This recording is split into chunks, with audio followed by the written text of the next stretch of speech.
पहिलं प्रथम जेव्हा तुमची आर्थिक फसवणूक होते तर पहिलं प्रथम आपण ज्याला म्हणतो ते तुम्हाला बँकेला कळवायचं असतं. बँकेला कळवल्या एक 1930 हा सरकारने दिलेला नंबर आहे, त्याला फोन करून कंप्लेंट रजिस्टर करायची असते ऑनलाईन.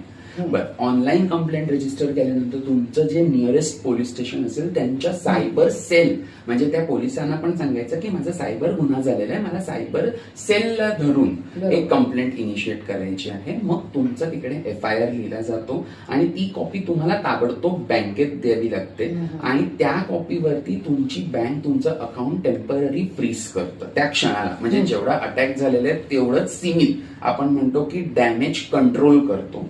आणि त्याच्यानंतर मग तुम्ही 1930 ला कॉल करून आणि cybercrime.gov.in वरती व्हिजिट करून क्रिएट अ कंप्लेंट वरती क्लिक करून ऑफिशियल एक पान उघडलं जातं जिकडे तुमचं नाव, सायबर गुन्हा कुठे घडला, मग ते URL, मग काही स्क्रीनशॉट्स असतील, मग किती रकमेचा घडला, कुठनं घडला, कुठचं खातं, कुठची बँक, अशी जवळजवळ 15 मिनिटं लागतात तो फॉर्म भरायला.